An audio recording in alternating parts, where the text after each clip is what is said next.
Alhamdulillah,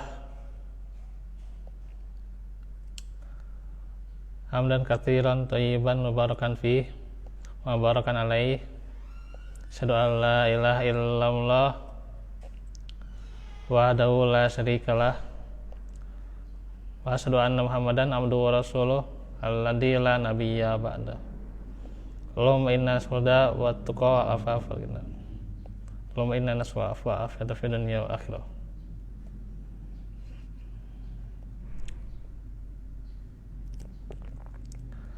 Alhamdulillah, ikhwatu fillah, kita bertemu lagi di dalam majelis ilmu di hari Selasa sore hari ini, yang hari ini kita sudah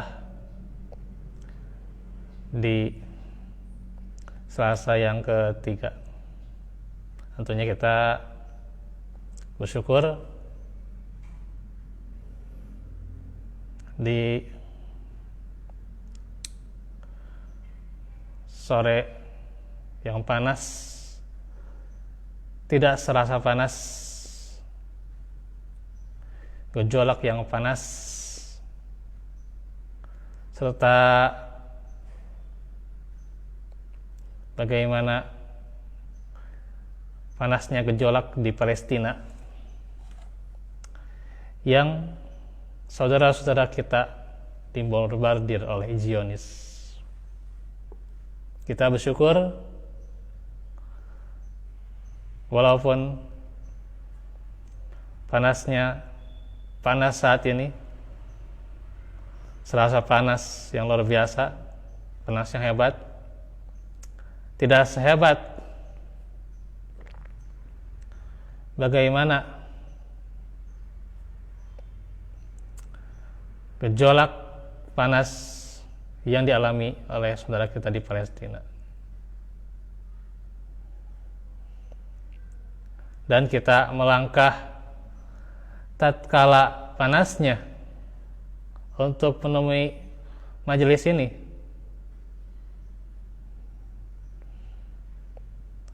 Tak serasa panas. Dijatuhi bom nuklir, tembakan-tembakan di Palestina. Bersyukur kita, saudara-saudara kita di Palestina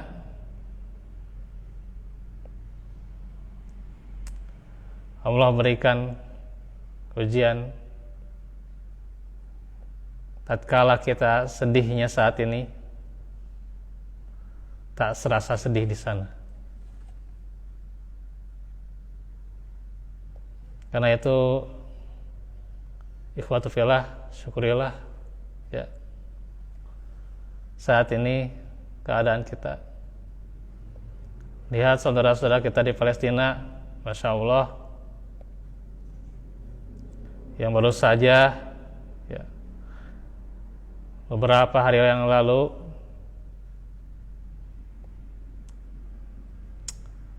terus diuji saudara kita di sana. Maka disinilah letak kesyukuran kita dan pula letak peduli kita adalah terus menghadiri majelis yang di sana pula tentu diagungkan izzah Allah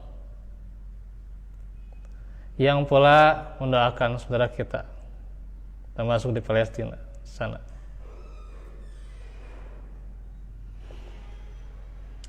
Yang tentunya kita berduka sehingga ada kalanya terus bersedih, tidak bisa tidur ya,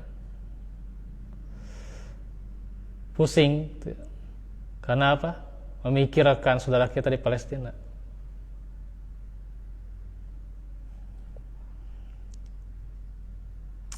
Maka tentunya ikhwatu fillah,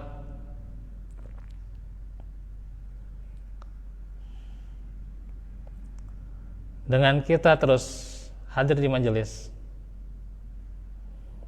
kita agungkan pula izzah Allah. Yang diantaranya juga tempat-tempat ibadah, karena situ pula adalah kiblat kita yang pertama di Masjidil Aqsa.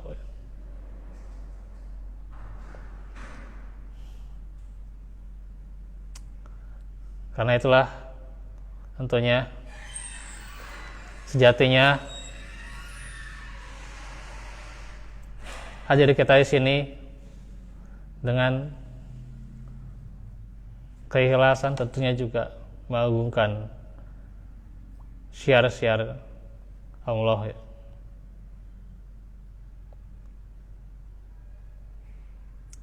Demikian tentunya kita harus syukuri keadaan kita dan terus tingkatkan rasa peduli kita.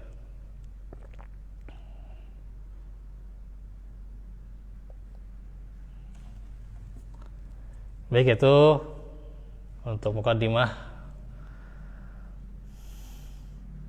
kita di Selasa ini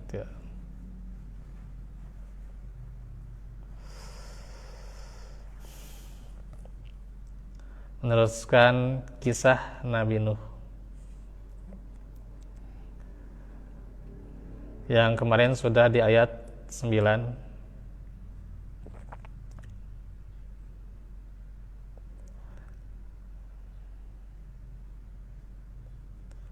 Yang Nabi Nuh itu berdakwah secara a'lantulahum wa asrartulahum israr, ya, berdakwahnya secara sembunyi-sembunyi ya, dan terang-terangan ya, berdakwah secara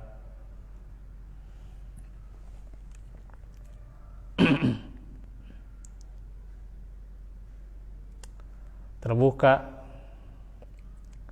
baik juga bagaimana metode dakwahnya, kemudian pula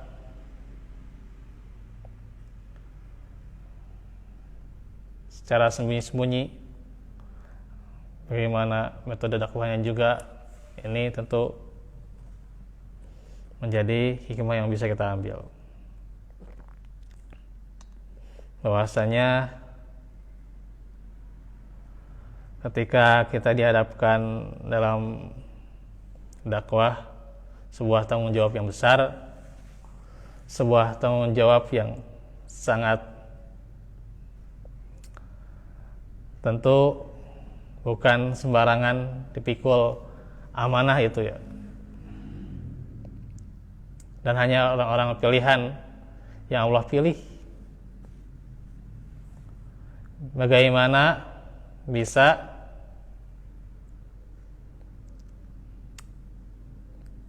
memikul amanah itu, dan kita sebagai makhluk yang terpilih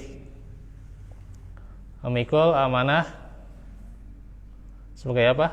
Khalifah.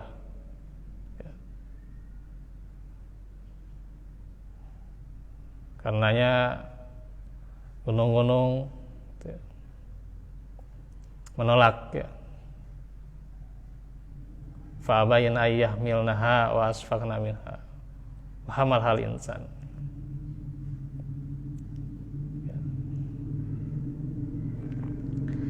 Dipikulkan kepada siapa? Manusia ya.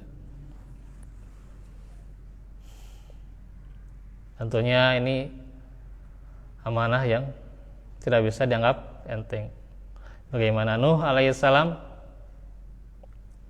diberikan amanah berdakwah, dan beliau berdakwah dengan metodenya.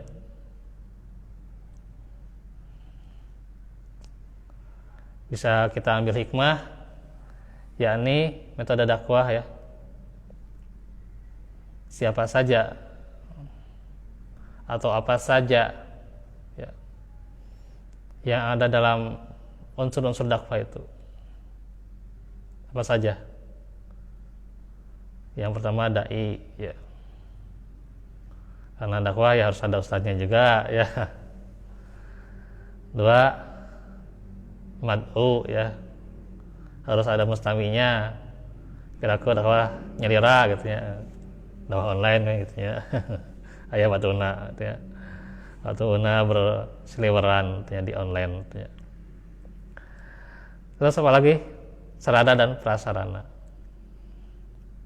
Ada masailnya. Ya. Iya, membahas apa gitu ya. Itu.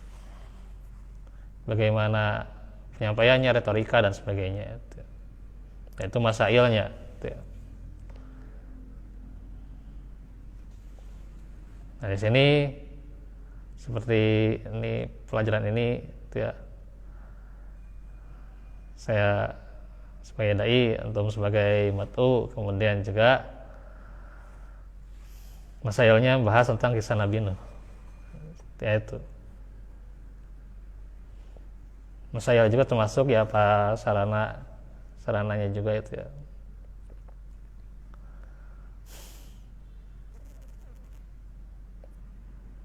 Nah itu juga ya. Artinya dakwah itu harus menyesuaikan dengan mad'unya ya. Siapa yang mendengarkan ya, apakah anak kecil, terus juga apakah orang dewasa, apakah remaja ya. Harus menyesuaikan dengan apa? Bilisani qaumi, dengan lisan kaumnya itu ya. Itu menyesuaikan dakwah itu ya. Jadi tentunya juga yang namanya dakwah, karena dakwah ini bukan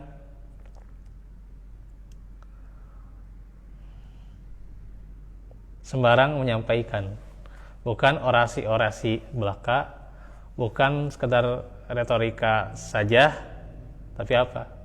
Menyampaikan yang hak, itu sejatinya dakwah. Itulah apa yang disampaikan oleh Nabi Nuh ya, tentang tauhid ya gitu. Bukan hanya sekedar retorikanya, orasinya gitu ya. Kemudian juga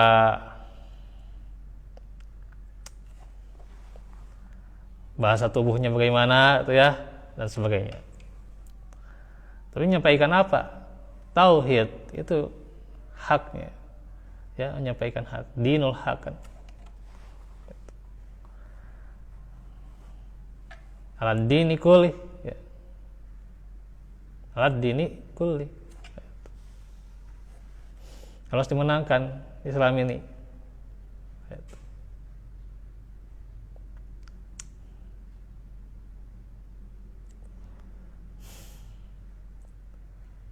Itulah sejatinya dakwah.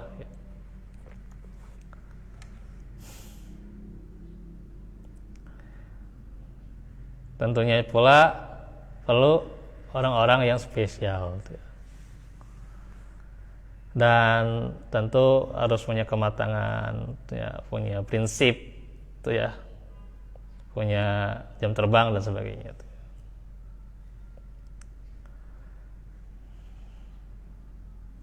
Dan juga bukan hanya unsur dakwahnya kan dai saja, tapi mustaminya juga harus menjadi unsur dakwah pola yang mendukung ya. Nah itu termasuk juga menyediakan sarana dan prasarana buat streaming kan, ada air itu ya gitu. Nah, itu dan juga sarana yang lainnya ya, walaupun ya kecil-kecilan aja gitu juga nggak masalah ya. Tapi fatfilah ketika mad'u juga tidak mendukung pada dakwah itu ya, mustami itu tidak mendukung, bisa jadi juga nggak akan jalan yang namanya dakwah. Jadi kalau kita bicara dakwah hanya sekedar ini tergantung ustadznya, ya betul juga, tergantung guru, tergantung ustadznya. Tapi kalau ustadz juga tanpa mustami bagaimana? Tanpa mustami yang bisa mendengarkan nasihatnya, tausiahnya, yang datang mungkin ya datang mustaminya, tapi ya masuk telinga kanan, keluar telinga kiri, dah angger-angger keneh gitunya. Nah, itu. Ustadz ngomong apa ya mengikuti aja gitu. Tapi dah aslinya apakah mengamalkan apa yang disampaikan? Nah, itu juga berat ya, berat. Makanya mustami juga nih pengaruh nih. Dan suatu saat juga kualitas mustami itu bisa berpengaruh juga pada kualitas seorang dai. Makanya mustami itu harus dekat dengan dai, ya. Bahkan harus peduli, ya. Bagusnya lagi ya kita menyelami bagaimana bukan hanya kualitasnya tapi kesehariannya, ya. Nah, itu. Sehingga tatkala si dai ini kadang kurang semangat atau serius teuing, ya, atau pula si dai ini kadang menyampaikannya kaku dan sebagainya, maka harus apa?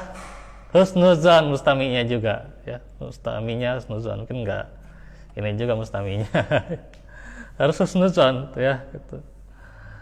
Iya, nggak bisa terus apa yang namanya tampil tuh, ya. Pemain bola itu juga kan ada, ya. Ada saat naik, ada saat yang menurun tuh, ya, gitu. Bukan hanya pemain bola lah gitu. Siapapun lah, kalau yang namanya tampil itu pasti ada saatnya dia meningkat, ada saatnya menurun. Apalagi ya di ruang dakwah seperti ini, ya, ada saatnya juga, saat mengajar ada saatnya naik, saatnya menurun. Ya kita sebagai misalnya yang mengadakan sarana dan prasarana mendukung gimana lah gitu. Tidak hanya sekedar menasihati, tapi bagaimana perbaiki diri, husnuzon, berikan dia uzur. Itu, ya. Kata para ulama, berikan uzur, ya. Sampai berapa uzurnya? Sampai 70 uzur. Sampai 70 uzur. Tatkala dia salah, ya cuman kesalahan kecil lah gitu, jangan dianggap bagaimana gitu lah. Memang berpengaruh gitu, ya, gitu. Tapi terkadang ketika kita terlalu berharap lah gitu, terlalu berharap, apalagi misalnya ada suuzon, nah, ini yang akan jadi bumerang buat kita, jadi bom waktu, ya. Terkadang kita terlalu berharap pada seorang pengajar atau pada ustadz lah gitu, terlalu berharap, tidak disangka-sangka ya di luar performnya atau bagaimana, ya mungkin kondisi hidupnya, ujian hidupnya juga sedang bagaimana, itu yang nggak bisa kita pungkiri, itu juga, ya. Makanya kan kita harus dekat nih, kita ajak ngobrol bagaimana lah gitu. Sambil dia juga termasuk juga rutin dia menyampaikan ilmunya juga, ya, gitu. Maka kita sambil-sambilan kita kasih waktu, ruang untuk diskusi, dan kita ngobrol lah gitu, santai ngobrolnya gitu, ya. Kan gitu, ya. Ya. Bukannya ketika si ustadz lihat salah, lihat kaku bagaimana tuh, ya. Punten, nih bukan saya nyinggung atau bagaimana, enggak ya. Ini kita introspeksi aja. Saya juga pernah mengalami diajarkan dengan ustadz yang memang lagi nggak semangatnya, dia sedang ini. Ya saya introspeksi aja, saya harus nuzan aja kepada dia, mungkin ya dia ujian hidupnya lebih berat gitu. Udah gitu aja. Jangan terlalu ustadz gitunya nyampaikan ke aku dan sebagainya. Dia mungkin jadi ya ujian hidupnya lebih berat, apalagi menjadi ustadz, satu-satunya penghasilan di sana kan, ya sudah kumahanya. Jadi kita harus husnuzon, belajar husnuzon ya gitu. Jangan kita terlalu berharap, nah, iya, yang jadi hambatan buat kita. Nah itu, ya ini pelajaran yang bisa kita ambil ya gitu. Karenanya Nabi Nuh siapa? Mat'unya. Ya.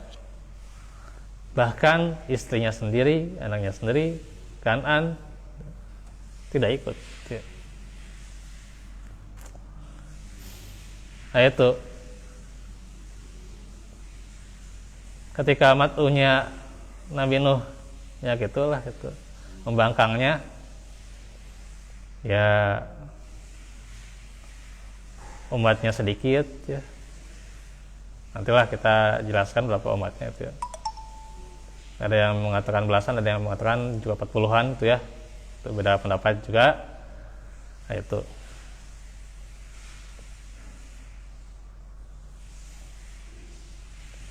Maka disinilah kita tentunya kalau sudah seupaya mungkin ya dengan cara metode yang lebih bagus, yang menarik dan sebagainya, ternyata tidak sampai juga ya udah ya, tapi jangan jadi ini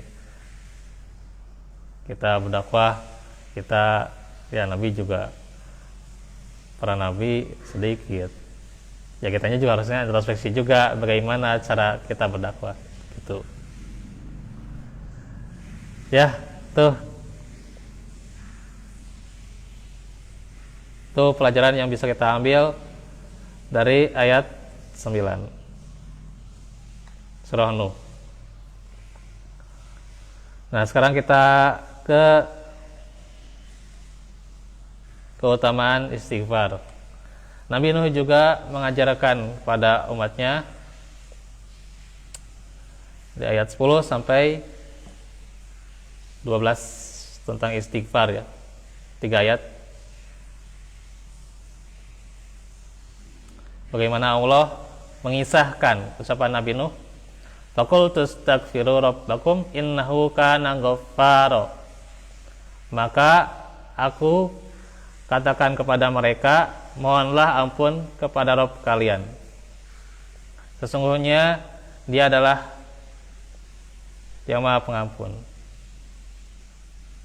Surah Nuh ayat 10. Yursilis samaa alaikum bidororo. Niscaya Dia akan mengirimkan hujan kepada kalian dengan lebat. Ya. Niscaya Dia akan mengirimkan hujan dengan lebat. Wa yumdidukum bi amwalin wa banin wa yaj'al lakum jannatin wa yaj'al lakum anharo.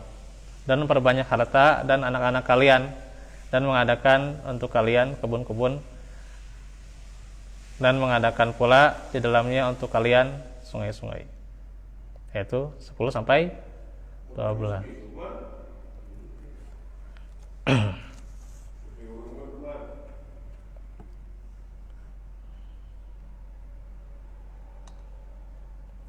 Baik. 3 ayat ya, dari ayat 10 sampai 12.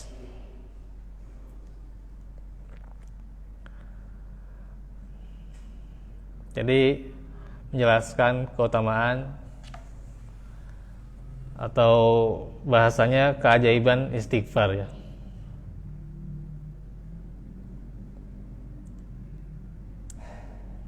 Karena apa? Ya karena umat Nabi Nuh berbuat dosa. disuruh untuk minta ampun. Nah itu pula seorang mukmin tatkala berbuat dosa tentunya baginya ada kelapangan untuk meminta ampun, bertobat atas kesalahannya, atas dosa-dosanya ya.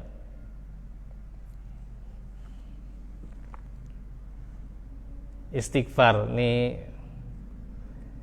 itu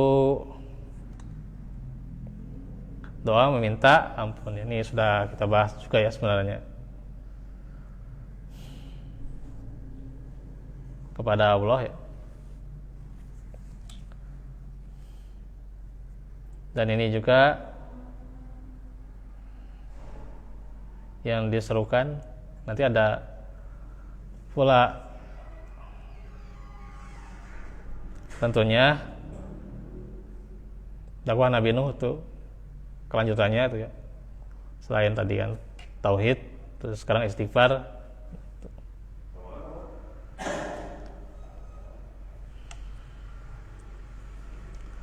Nah, kemudian juga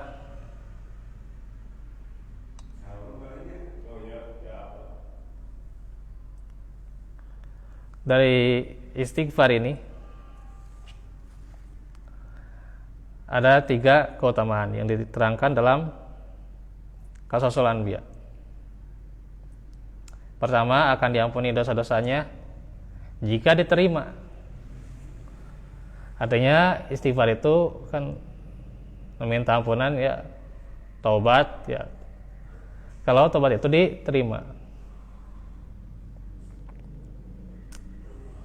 ada syarat tertentu ya, taubat itu diterima ya, ikhlas ya. Dia juga menyesal ya, tidak akan berbuat kesalahan yang sama. Itu termasuk juga dia minta ampun, dan juga kalau berhubungan dengan manusia maka harus dikembalikan haknya apabila mengambil haknya, atau harus diganti itu ya.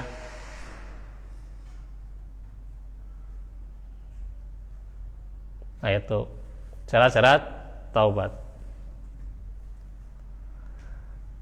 jadi bisa diterima kalau memenuhi syarat itu ya.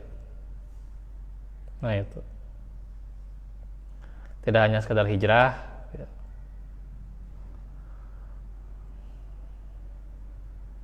atau pindah kebiasaan,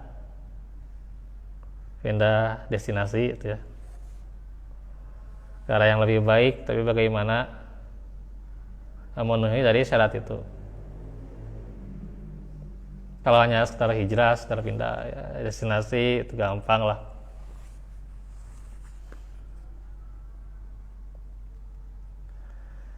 Karenanya kalau niat taubat itu ya haruslah benar-benar, karena suatu saat itu pula akan ditanggungjawabkan pula, bisa jadi juga kesalahan yang sama akan terulang. Potensinya ada, potensinya juga ada.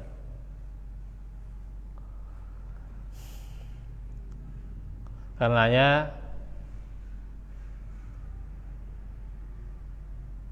taubat itu sampai ajal, terus kita perbarui amal kita dengan bertobat pula ya. Kita berusaha setiap harinya lebih baik, itulah taubat.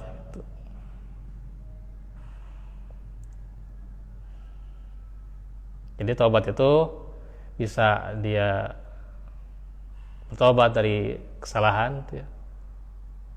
Bisa juga dia menjadi orang yang munib ya, senantiasa terus memperbaiki dirinya ya,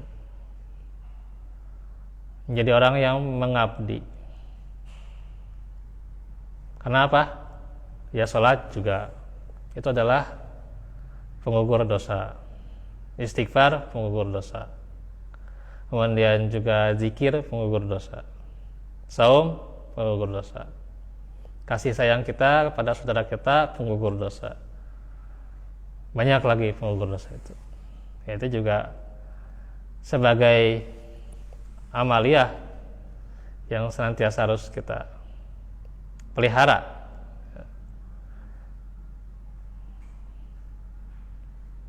sehingga menjadi orang yang munib, orang yang kembali. Itu taubat. Makanya tidak sembarang ya tobat sambal atau apa itu. Nah, itu benar-benar taubatan nasuha itu ya.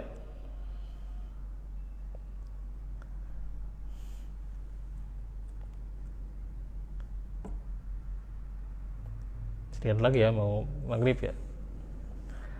Jaminannya apa? Perbanyak rezekinya. Itu yang kedua, berupa anak dan harta diantaranya ya. Nah, seperti pertanyaan saya dulu, antum yakin nggak kalau dengan istighfar yang sedang misalnya belum punya keturunan saat itu pula Allah beri anugerah keturunan, kemudian juga yang sedang sempit, sedang susah, ripuh ya, liar itu ya, dengan istighfar Allah bukakan jalan rezekinya. Karena memang istighfar itu sendiri membuka rezeki. Nah, kita cukup istighfar Ustaz, kedua ya ikhtiar ya pasti, ikhtiar pasti ya. Tapi kalau ikhtiar tanpa doa, nah itu.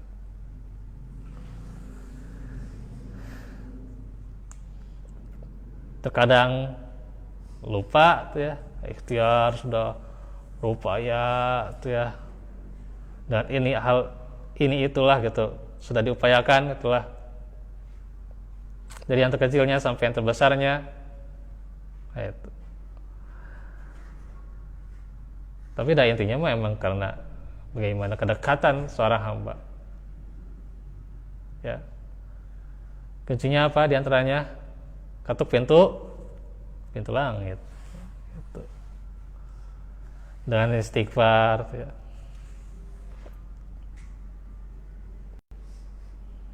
Nah itu Zakaria, kemudian juga Maryam. Siapa lagi itu ya? Kita lihat kisah-kisah para nabi dalam surah Al-Anbiya. Fastajabna lahu fakasafna itu bihi min durrin. Siapa itu? Nabi Ayub ya, yang terkena penyakit. Kemudian juga ada yang fastajabna lahu wa najainahu minal gham ya. Nanti kaji lagi sob ya. Di kisahnya ada di surah Al-Anbiya. Awal-awalnya itu fastajabna lahu ya. Nih kalau menghafal ayat-ayat seperti ini lagi gitu ya, gitu. Rasa semangat ingin bangkit itu karena apa? Ya kalau para nabi saja itu ya, dengan apa? Mengetuk pintu langit. Eta kunci nama Nabi Ayub. Itu diceritakan juga di situ di surah Al-Anbiya. Zakaria juga ada. Belum punya keturunan, dengan mengetuk pintu langit.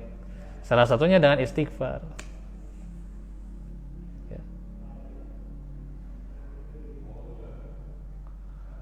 Tidak hanya ikhtiarnya itu ya. Ya ikhtiarnya pastilah. Kalau saya tanya juga ada ikhtiar ya. Kalau saya ditanya itu, tapi ya bentuk istijabahnya kan dengan ini mengetuk pintu langit. Apalagi bukan dengan pinjol ya, pinjol itu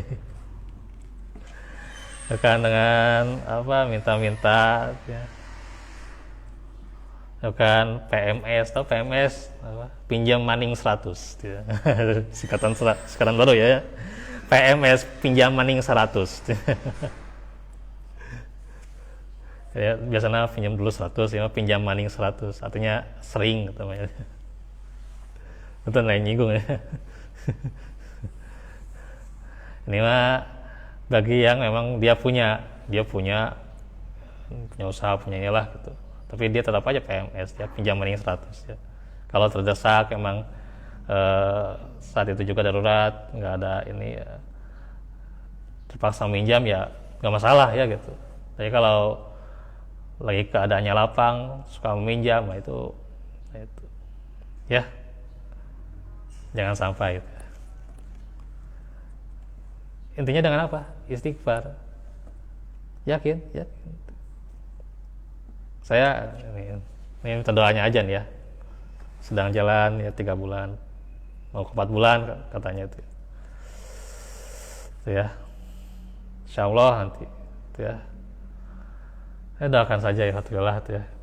Dan itu sudah mendengar Ustadz Agus Sandi tentang istighfar ini. Berapa itu ya?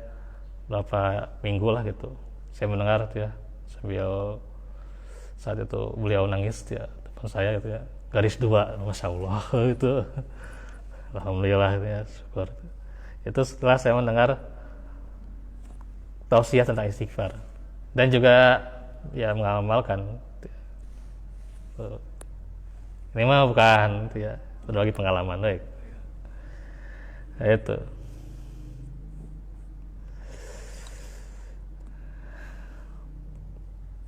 Jadi apa tadi? Berupa anak, harta itu. Dan juga akan dilimpahkan untuknya kebun-kebun dan sungai-sungai atau selainnya sesuai dengan kebutuhannya. Itu akan dilapangkan usaha-usahanya ya, asetnya itu ya gitu, pendapatannya gitu ya gitu. Ya omset gitu ya. Dan sebagainya itu akan dilapangkan. Kalau di sini kan memang senada saat itu pula yaitu kebun-kebun dan sungai-sungai ya, jannatun dan anharun gitu.